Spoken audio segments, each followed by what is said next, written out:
구독, 좋아요, 알림 설정. 깔끔했습니다. 네.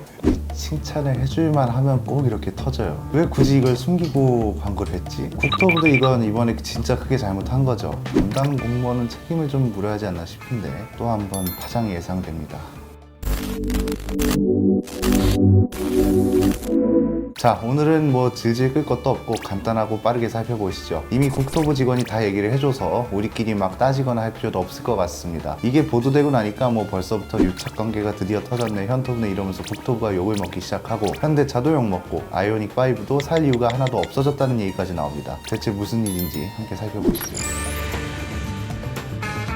전기차 하면 주행거리와 충전 속도를 빼놓을 수 없는데, 현대차는 이미 주행거리에서 좀 경쟁력을 잃었죠. 500km로 시작해서 370km까지 떨어지면서, 참 이거 처음에 영상 찍을 때 그렇게 뭐라 하시더니 결국 저희 말대로 400km 밑으로 공식 인증을 받게 됐습니다. 계속 주행거리가 논란이 되면서 이미지도 많이 깎아먹었고, 그래서 그나마 조금 실드를 칠 수 있었던 게 충전 속도였죠. 왜냐하면은 현대차가 이 충전 속도를 강조하면서 동시에 좋은 일을 좀 했습니다. 국내에서 그렇게 부족하다던 인프라 구축에 힘을 쓰기 시작했죠. 이것 때문에 칭찬도 해주고, 동시에 테슬라 충전 규격 때문에 말 많은 것도 다루면서 저희도 좀 힘을 실어주나 싶었는데 아니나 다를까 그새 또 문제가 터졌습니다. 이번에는 국토부까지 연관이 되어 있죠. 그냥 뭐 한마디로 말씀드리자면, 지금부터 아이오닉5가 18분 만에 80% 충전된다는 기사 다 걸으셔도 됩니다. 물론 기술적으로 봤을 때 아이오닉5가 그만큼 충전 속도를 지원하는 건 맞겠죠. 그런데 중요한 건 설치된 충전기가 그 속도를 못 받아준다고 합니다. 현실에서 18분 만에 80%를 충전할 수 있는 경우가 거의 없고요. 이걸 국토부 직원도 인정을 했습니다. 뭐 현대차가 고속 충전소를 지었네, 고속 충전기는 몇 기를 설치를 했네, 이런 기사 많이 나오잖아요. 그런데 우리가 한 가지 간과하고 있던 게 있습니다. 충전기 출력. 맥북 살 때도 충전기 출력에 따라 충전 속도가 달라진다는 걸 알고 샀는데 자동차에서 이걸 우리가 놓치고 있었네요. 국토부 직원이요, 최근에 이런 말을 했습니다. 급속 충전기라고 하는 게 맞죠. 그런데 각각 순간적으로 초급속이 되지 않습니까? 차량 여러 대가 동시에 된다고는 안 했잖아요. 제가 읽고도 황당하네요. 이게 뭔 말인가요? 만약에 충전기를 차량 2대가 같이 쓰면 그렇게 강조하던 18분 고속 충전이 안 된다는 소리입니다. 그런데 이걸 이렇게 뻔뻔하게 이야기할 줄이야. 그렇게 광고를 때려놓고 이제 와서 여러 대가 동시에 된다고는 안 했다, 이렇게 말을 할 줄은 몰랐습니다. 국토부가 댓글에서 항상 욕먹는 이유가 여기도 있지 않을까 싶은데, 자세히 살펴보면 현대차가 최근에 350kW급 초고속 충전기를 설치했다고 했잖아요. 그런데 이 충전기 출력이 다 제한이 되어 있다고 합니다. 최근에 설치됐다는 충전기가 기계 하나로 양쪽에서 충전을 할 수 있게 되어 있잖아요. 이건 뭐 줄기랑 비슷한 거죠. 그런데 이게 400kW로 제한이 되어 있다고 합니다. 이건 무슨 소리냐? 양쪽에서 충전을 하면 차 한 대당 200kW밖에 출력을 못 쓴다는 거죠. 현대차가 말하는 기준은 항상 350kW잖아요. 이 기준으로 뭐 아이오닉5는 18분 만에 80% 충전이 가능하고, 가장 최근에 출시된 G80 전기차도 이 규격으로 22분 이내에 80% 충전이 가능하다고 홍보를 했습니다. 그런데 350kW급 규격을 받쳐주려면 적어도 충전기 하나의 출력 제한이 최소 700kW는 되어야 한다는 소리죠.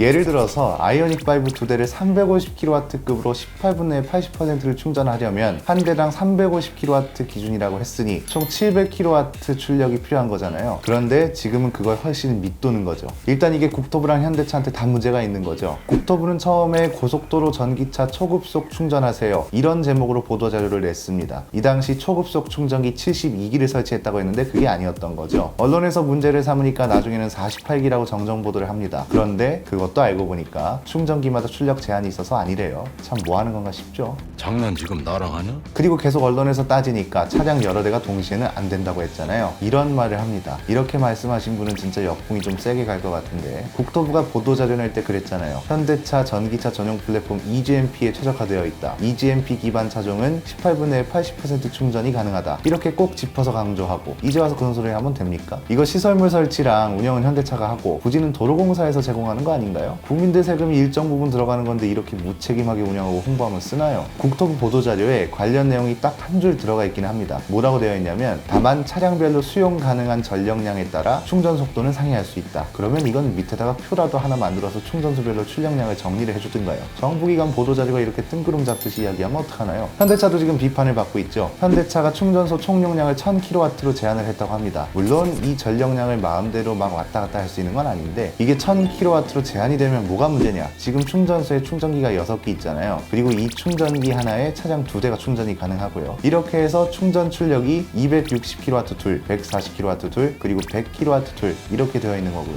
이에 대해서 국토부 직원이 또 한마디 하죠. 충전소에 가면 다 써져 있어요. 그러면 반문을 한번 해봅시다. 보도자료에도 그게 써져 있나요? 아니, 지금 문제되는 내용이 국토부 보도자료뿐만 아니라 현대차도 이 내용으로 계속 초고속 충전을 강조하고 있잖아요. EP 브랜드 론칭할 때 보도자료 한번 보시면 모터스포츠 레이싱 피트스톱에서 영감을 받아서 전기차 위한 피트스톱을 지향한다 이러면서 기존 충전 시간보다 최대 50% 줄어든 약 18분에 80% 충전이 가능하다. 이는 5분 충전으로 약 100km 주행이 가능한 속도다. 그리고 충전소 열었을 때 보도자료도 보면요, 국내 최고 수준인 350kW급 초고속 충전 설비를 갖춘 것이 특징이다. 괄호 열고 충전 속도는 차량의 최고 수용 가능 전력량에 맞춰 자동 조절된다. 출력 제한에 대한 정보, 충전소마다 어느 정도로 출력이 나오는지에 대한 정보는 그 어디에도 없었습니다. 그러면서 전기차 신차 나올 때마다 초고속 충전을 강조하죠. 이게 정상적인 상황이라고 볼 수 있을까요? 뭐 100번 이해해서 기업은 이윤 추구가 목적이니까 최대한 좋은 것만을 보도자료에 넣는다고 치자고요. 그러면 국토부는 달라야죠. 정부기관이 이윤 추구를 목적으로 합니까? 현대차 보도자료에 대한 반박까지는 아니더라도 국토부라는 이름으로 보도자료를 내면 적어도 충전소마다 전력량, 출력량 이런 걸 표로 정리해서 같이 내놓든가 해야죠. 아니, 어떻게 기업이 준 자료를 그대로 내는 수준으로 보도자료를 냅니까? 결국 나중에 문제되니까 말도 안 되는 변명이나 하고 있고요. 아우, 속사포로 쌌네요. 네.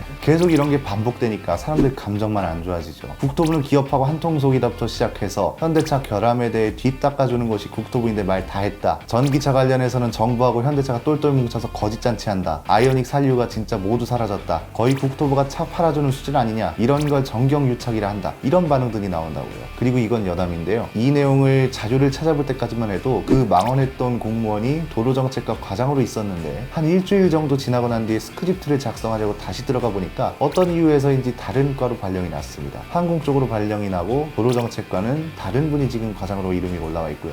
아이오닉5는 충전소 출력량이 바뀌지 않는 이상 산류가 진짜 없어졌다는 평가를 받고 있죠. 공식 인증 주행거리도 짧아서 가뜩이나 실주행거리는 더 안 나올 거라고들 하는데 충전소까지 문제예요. 주행거리가 짧으면 그만큼 충전소로 자주 갈 거잖아요. 그런데 충전소가 차량 한 대만 있을 리가 있나요? 이렇게 벌써 포화 상태인데 당연히 18분 만에 충전할 수가 없겠죠. 요즘은 뭐 충전 속도 말고 이제 전비로 홍보하는 데도 있던데 글쎄요, 이건 지켜봐야겠죠. 주행거리를 전비로 커버할 수는 없으니까요. 얼마나 많은 분들이 공감하실지는 모르겠네요. 물론 기술력으로만 본다면 칭찬할 만한 이야기가 맞습니다. 옛날에는 뭐 70kW급만 돼도 빠르다고 했는데 지금은 100kW 나온다고 뭐라고 하는 거잖아요. 사실 120kW도 엄청난 속도라고 할 수 있는데 다른 문제로 이렇게 욕을 먹는 게 참 안타까우면서도 바보 같은 거죠. 만약에 처음부터 이걸 잘 밝히고 보도자료도 뭐 예를 들어서 앞으로 1000kW로 제한되어 있는 총 전력량을 더 늘릴 수 있도록 최선을 다하겠습니다. 이와 더불어 현재 국내에서 계속 부족하다고 지적받고 있는 인프라를 확충하기 위해 노력하고 있다는 것 또한 국민들께서 잘 알아주셨으면 합니다. 이런 식으로 충분히 아름답게 흘러갈 수도 있는 거잖아요. 일단 지금 지적이 시작됐고 앞으로 계속 초고속 충전은 중요한 경쟁력이 될 겁니다. 기업도 당연히 이걸 가지고 계속 홍보를 할 거고요. 홍보를 할 때 제발 책 잡힐 거 없이 제대로, 정부기관도 소비자들 혼란 없게, 기업들 욕 안 먹게 더 정확하게 내줬으면 좋겠습니다. 소비자들은 여러분이 쓴 기사 보도자료를 보고 몇 천만 원을 내고 차를 삽니다. 좀 더 책임감을 무겁게 느꼈으면 합니다. 오늘 영상은 여기까지입니다. 오토포스트 시선 집중이었습니다.